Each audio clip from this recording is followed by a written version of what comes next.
Seguramente si estás escuchando esto estás medianamente informado o informada sobre el tema del día. Seguramente escuchaste algún fragmentito de la defensa que acaba de hacer Cristina Fernández de Kirchner durante casi 2 horas, que no le dejaron hacer a modo de indagatoria en el juicio oral por el caso Vialidad. Y seguramente tenés alguna posición al respecto, porque si hay algo que no es Cristina, es indiferente. Cristina no le es indiferente a nadie. Es una protagonista excluyente de la política argentina de los últimos 20 años y la mayoría de la gente en nuestro país la ama, la odia o tiene por lo menos una opinión medianamente formada sobre ella. Ahí ya hay un elemento que distingue este caso de la mayoría de los juicios que se tramitan en la justicia y que, encierra una singularidad que pretenden barrer bajo la alfombra los que hacen un abordaje estrictamente técnico o jurídico de esta cuestión, que es que lo que se discute en este juicio y en la mayoría de los juicios por corrupción son cuestiones políticas.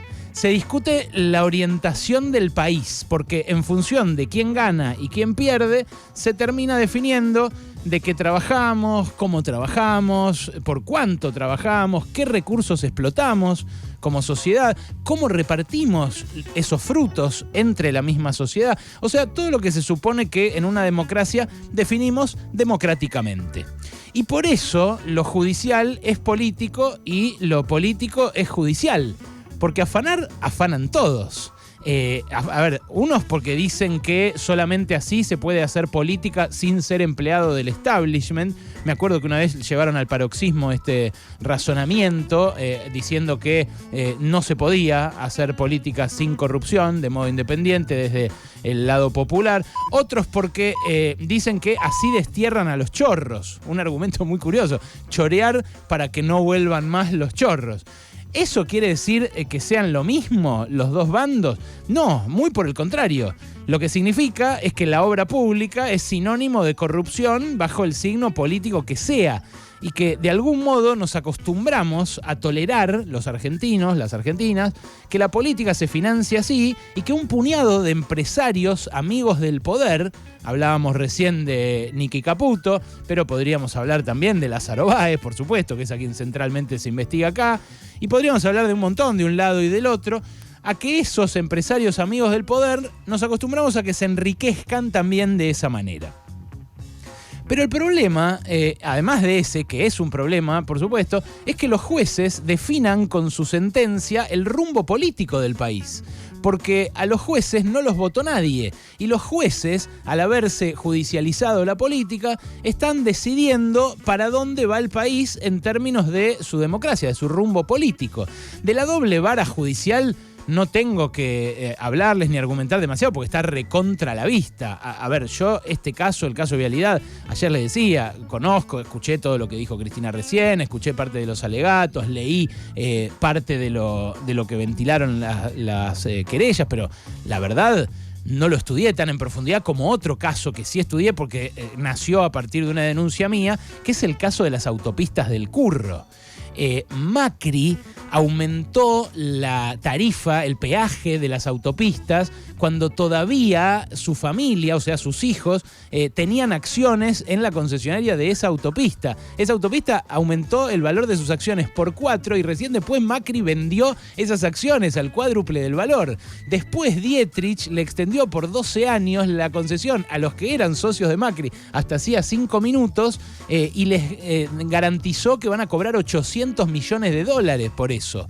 Eso que generó una causa judicial hizo mella un poquito en Dietrich, en su sensación de seguridad, en Macri también, y en su sensación de seguridad, en Iguacel también durante un tiempito, pero ahora quedó en la nada.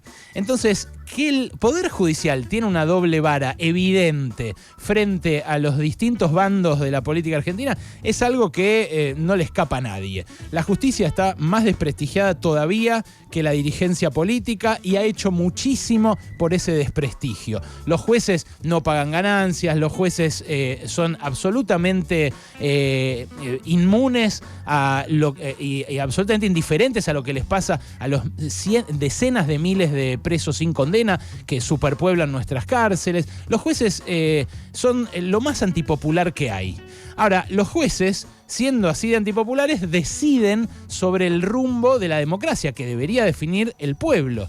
Hacen uso y abuso de las causas judiciales para condicionar los procesos políticos y para favorecer siempre a una fracción. Porque en Brasil lo hicieron claramente en contra de Lula con Sergio Moro, a favor de Bolsonaro. A Lula lo proscribieron en una elección que además podía ganar y terminó siendo Bolsonaro el presidente y eligiendo como ministro de Justicia a Sergio Moro, que es el juez que había juzgado a Lula. Ahora, si la verdad y la transparencia no les interesan en lo más mínimo al partido judicial y a sus terminales y a sus mandantes, tanto extranjeros como en el sector empresario, no quiere decir que nos tenga que interesar a nosotros. Pero lo que tenemos que hacer es dejar de ver a la justicia como un árbitro imparcial, que no lo es. Está clarísimo que no lo es, y la pregunta es, en todo caso, ¿por qué el peronismo, que se propuso en el principio de este gobierno y también en el final del anterior reformar esa justicia, no lo pudo hacer? No lo pudo hacer en parte por el desacuerdo interno que hay entre Cristina, que ahora se ve amenazada en su libertad, y los socios que eligió para llegar al poder, que en el pasado, por ejemplo, quisieron aprovechar ese trampolín judicial para jubilarla. Estoy hablando de Sergio Massa y de Alberto Fernández concretamente. Pero en este momento, lo que terminó haciendo este caso judicial, lo que terminó haciendo el fiscal Luciani con una puesta en escena realmente payasesca, teatralizada de un caso como Vialidad, donde realmente no hay las pruebas contundentes que tiene que haber para meter presa a una dirigente política como Cristina Fernández de Kirchner, que tiene un montón de gente que la banca, que la bancaba anoche en su departamento, que la banca hoy en el Congreso. Tienen que ser muy contundentes las pruebas, tiene que ser intachable el Poder Judicial para demostrar que choreó y que merece estar presa. Bueno, eso que no lo tiene el Poder Judicial lo finge. Entonces, en esa teatralización, Luciani le terminó haciendo un favor como nadie al frente de todos. Claro, no quiere hacerle un favor. Lo que quiere hacer Luciani es enlodar a Cristina para que vuelva en alguna forma el macrismo al poder. Eso está muy claro para mí, se ve muy nítidamente por la doble vara, por todo. Ahora, ¿qué termina haciendo Luciani? Termina ocultando el ajustazo tremendo que acaba de anunciar el gobierno en términos fiscales, que ayer hizo papel Massa, lo convirtió en algo ya normativo, cuando anunció recortes sobre los fondos para el Plan Conectar Igualdad, los fondos para la obra pública, los fondos para salud, los fondos para educación, los fondos para infraestructura educativa, que es lo que más deteriorado está de la educación, y lo que ya se ajustó en julio, que fue la obra pública y que reclaman airadamente los gobernadores. Entonces, en este momento, un momento en el cual el gobierno está hundido en una espiral de decadencia política, en el cual busca una salida de la mano de Sergio Massa y de la mano del ajuste también, lo que hace el fiscal es algo que nadie en el gobierno había logrado. Consiguió, por ejemplo, que ayer vuelvan a hablar Alberto y Cristina.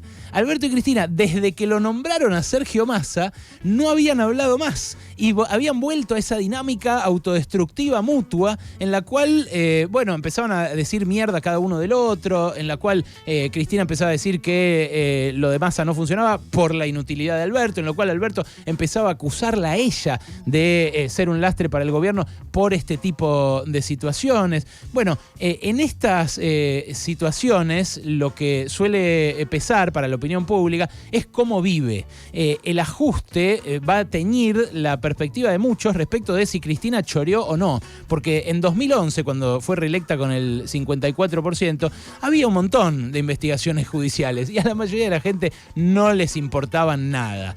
Hubo también en 2017, cuando Cristina sola, contra Alberto Fernández, contra el Movimiento Evita, contra Sergio Massa, contra un montón de pedazos del peronismo, casi le empata a Esteban Bullrich, que era el candidato de un gobierno que tenía atrás al Fondo Monetario, a todos los jueces, a todas las embajadas y a todas las empresas. ¿Qué pasaba en ese momento, en 2017? El que estaba ajustando era Macri. Entonces la gente decía, y bueno, aferrémonos a lo que nos permita cambiar de rumbo. Ahora el que está ajustando es Sergio Massa. Por ende, el que está ajustando es Alberto Fernández. Por ende, la que está ajustando es también Cristina Fernández de Kirchner. Eso puede hacer que mucha gente, a la cual le sería indiferente, si no la cuestión, le dé bronca que Cristina haya participado de algún modo, aunque la justicia no lo pueda demostrar, en aquel choreo de aquellos primeros años kirchneristas. Pero el fiscal Luciani lo que consiguió es algo realmente increíble en este momento, que fue suturar las internas del propio oficialismo y encolumnarlos a todos detrás de una Cristina que en este momento está bailando en el balcón de su despacho del Senado del Congreso de la Nación. Una vicepresidenta que para mí se vio por momentos su cara de preocupación, su momento de preocupación frente a la deriva del gobierno, pero que a la vez sabe cómo administrar el poder, sabe cómo plantarse frente a una persecución, como yo también creo que es esto que está haciendo la justicia, como creo que fue lo de Lula, y cómo aprovecharlo inteligentemente para salir de una encerrona en la que ella misma se metió. Un poco cuando lo eligió Alberto Fernández, pero un poco también cuando cerró este último pacto con Sergio Massa. Porque de la crisis, Cristina eligió salir por la vía del ajuste. Ahora quizás sea el fiscal Luciani el que le habilitó un atajito. Pasaron cosas. Hasta las 16 con Alejandro Berco.